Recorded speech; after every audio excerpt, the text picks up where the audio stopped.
तो संजू मूवी का वो सीन है ना जिसमें अखबार में छपा हुआ था finished with question mark, Sanjay Dutt की फोटो लगी थी। उसमें संजय दत्त के फादर जाते हैं, उसे चेंज करते हैं और लिखते हैं नॉट फिनिश्ड। कुछ ऐसा ही काम भुवनेश्वर कुमार भी करते हैं। हर साल अपनी डेस्टिनी खुद लिख रहे हैं। हर साल ये सवाल उठता है कि क्या भुवनेश्वर अब फिनिश हो चुके हैं, अब खत्म हो चुके हैं। और हर साल भुवी आते हैं और बताते हैं कि अभी हम जिंदा हैं। भारतीय टीम क्या मिस कर रही है ये याद दिलाते हैं भुवनेश्वर कुमार। और आज उसी भुवनेश्वर कुमार की बात कर लेते हैं कि क्या उन्हें भारतीय टीम में वापसी करनी चाहिए, क्या फिर से मौका मिलना चाहिए भारत को रिप्रेजेंट करने का। 3.5 साल पहले आखिरी बार इंडियन कलर्स में दिखे थे भुवनेश्वर कुमार, मगर परफॉर्मेंस जबरदस्त चल रही है और ये सवाल वाजिब है कि क्या भुवनेश्वर की वापसी होनी चाहिए भारतीय टीम में। मेरा नाम है प्रवीण, आप देख रहे हैं एरियल शॉट। तो क्रिकेट में कहते हैं कि 35 की उम्र के बाद एक गेंदबाज जो है वो डिक्लाइन पर चला जाता है। सिर्फ जनरेशनल गेंदबाज ही होते हैं जो 35 के बाद भी अपना परफॉर्मेंस वैसा ही रख पाते हैं। आपके दिमाग में स्टार्क का चेहरा आएगा, एंडरसन याद आएंगे जो 35 के बाद भी वैसा ही परफॉर्मेंस दे रहे हों, मगर भुवनेश्वर कुमार भी उसी लिस्ट का हिस्सा है। आईपीएल में साल दर साल पीक परफॉर्मेंस देते आते हैं। सबसे ज्यादा बार 20+ विकेट्स लेने की लिस्ट में सेकंड नंबर पर आ गए भुवनेश्वर कुमार। 4 बार 20 से ज्यादा विकेट्स लिए हैं इंक्लूडिंग दिस सीजन। अब इस स्टैट की डिटेल में बाद में बात करेंगे, बट पहले इस सीजन की बात कर लेते हैं। 11 मुकाबले खेले हैं जिसमें 21 विकेट ले लिए हैं।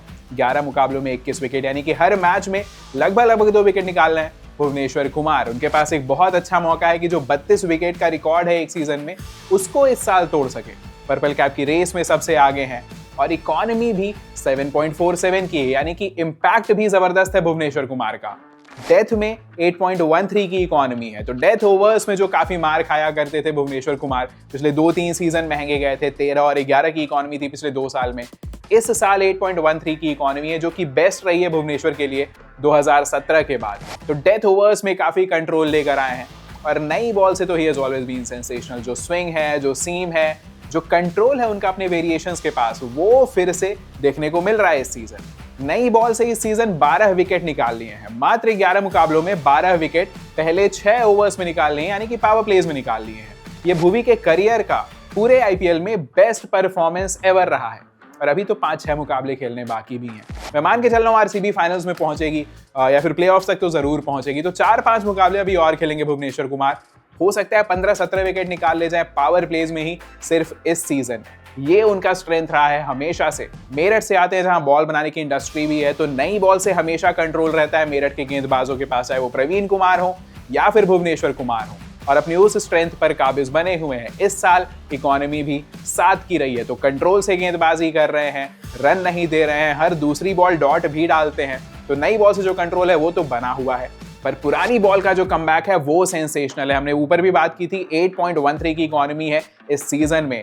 डेथ ओवर्स में बिल्कुल रन नहीं दे रहे हैं और 36 की उम्र में ये कमबैक करना पीक परफॉर्मेंस है भुवनेश्वर कुमार की। ये अलाउड नहीं होना चाहिए क्रिकेट में। स्पीड भी बढ़ी हुई दिखाई पड़ रही है, 140 की रफ्तार बार बार टच करते हुए दिखाई दे रहे हैं भुवनेश्वर कुमार।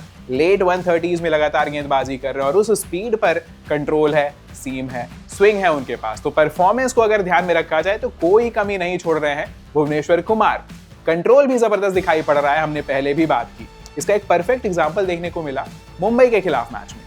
रोहित शर्मा को जिस नकल बॉल पर आउट किया भुवनेश्वर कुमार ने, वो एक जेम ऑफ डिलीवरी थी, जबरदस्त गेंद थी। 21 किलोमीटर स्लो थी उनकी नॉर्मल गेंद से। एक हिंट ऑफ स्विंग भी था, गुड लेंथ पर पड़ के हल्का सा कट के बाहर निकली, रोहित को ललचाया, रोहित ऊपर से मारने गए, एज लेकर कीपर ने एक जबरदस्त कैच किया। बट वो कंट्रोल जो था, चाहे वो लेंथ पे हो, चाहे वो स्पीड पे हो, चाहे वो लाइन पे हो, चाहे वो स्विंग पे हो, ऑन अ नकल बॉल, जबरदस्त गेंद थी। तो कंट्रोल भी अभी भी वैसा ही है भुवनेश्वर के पास जैसा हमेशा से था। मुंबई के खिलाफ मैच में 4 ओवर में मात्र 24 रन देकर 4 विकेट निकाल लिए और बड़े विकेट निकाले। रिकल्टन का विकेट निकाला, रोहित का विकेट निकाला, सूर्या का विकेट निकाला, और फिर जब सेट हो गए थे तिलक वर्मा, तो अपने स्पेल के आखिरी गेंद पर तिलक वर्मा को भी आउट किया। तो 4 बड़े विकेट्स यही काम करते हैं। जायंट किलर है Bhuvneshwar Kumar. Control, line, length, performance सब कुछ उनके फेवर में आ रही है।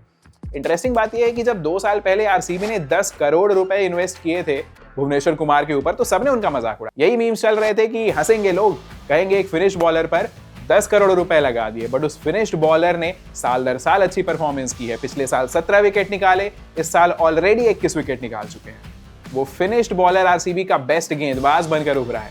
या अगर यूं कहें कि इस पूरे टूर्नामेंट में बेस्ट गेंदबाज बनकर निकला है तो गलत नहीं होगा। सबसे ज्यादा विकेट्स हैं उनके पास, कंट्रोल वगैरह सब कुछ उनके फेवर में ही है।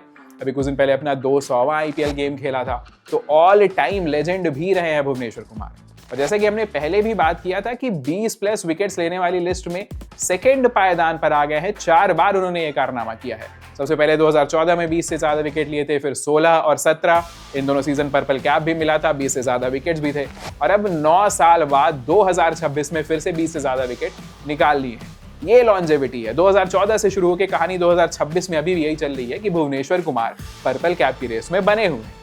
अगर पेसर्स की बात करें तो बुमराह और मलिंगा भी हैं जिन्होंने 4-4 बार 20 से ज्यादा विकेट लिए हैं। मलिंगा ने 2011, 12, 13 और 15 में लिया था, तो 5 साल के अंदर 4 साल में उन्होंने 20 से ज्यादा विकेट ले लिए। बुमराह ने 2017, 20, 21 और 24 में यह कारनामा किया था। मगर जो भुवनेश्वर ने किया है 2014 से शुरू होकर 2026 तक, एक 12 साल का कंट्रोल है, परफॉर्मेंस है, इम्पैक्ट है, ये पेस बॉलर्स के लिए बड़ा मुश्किल होता है कर पाना। आईपीएल में भुवनेश्वर के अलावा और कोई ऐसा एग्जांपल नहीं मिलता है जो इतने लंबे समय तक कोई पेसर हो जो इतना इंपैक्टफुल परफॉर्मेंस देते आया हो, लगातार विकेट निकालते आया हो। और अगर सिर्फ परफॉर्मेंस को देखें तो कोई शक नहीं होना चाहिए कि एक बार फिर से मौका मिलना चाहिए भुवनेश्वर कुमार को, एक और मौका दिया जाना चाहिए। भारतीय कलर्स में एज शायद उनके फेवर में नहीं है, 36 की उम्र हो चुकी है, मगर आपको पता है इस बॉलर से क्या मिलेगा, कंट्रोल मिलेगा, स्विंग मिलेगा, और डेथ ओवर्स में भी जबरदस्त परफॉर्मेंस दे रहे हैं। हमने अपने चैनल पर भी पोल किया था कि क्या भुवनेश्वर कुमार को फिर से मौका मिलना चाहिए, और ज्यादातर लोगों ने यही ओपिनियन दिया है कि हाँ, एक मौका जरूर मिलना चाहिए फिर से। फिर अगर अच्छी परफॉर्मेंस आती है तो आप उनके साथ कंटिन्यू कर सकते हो। तो लोगों का भी मानना है कि भुवनेश्वर कुमार को फिर से मौका मिलना चाहिए।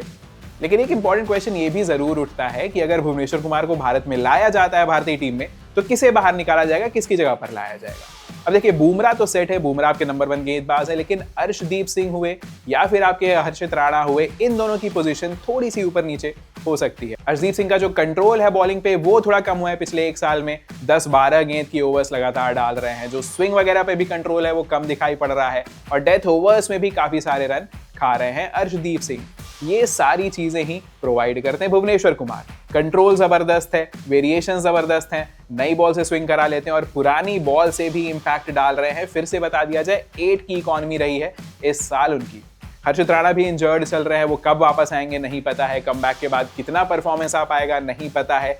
तो इन दोनों में से किसी एक की जगह पे लाया जा सकता है भुवनेश्वर कुमार को, एक मौका दिया जा सकता है, और हो सकता है कि फिर से भुवनेश्वर कुमार और बुमराह की वो जोड़ी नई गेंद संभालती हुई दिखाई पड़े भारत के लिए। आपके क्या थॉट्स हैं आप नीचे कमेंट सेक्शन में बताइएगा। अगर आप भी अग्री करते हैं कि भुवनेश्वर को एक और मौका मिलना चाहिए तो नीचे कमेंट सेक्शन में जरूर लिखिएगा। अगर आपको लगता है कि मौका नहीं दिया जाना चाहिए तो अपने रीजन भी लिखिएगा कि भाई ये कारण है कि मुझे लगता है भुवनेश्वर को मौका नहीं दिया जाना चाहिए भारतीय टीम में।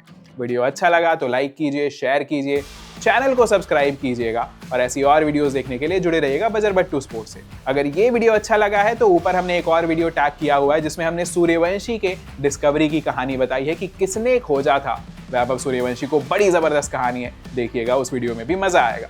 मेरा नाम है प्रवीण, आप देख रहे थे बजरबट्टू स्पोर्ट्स।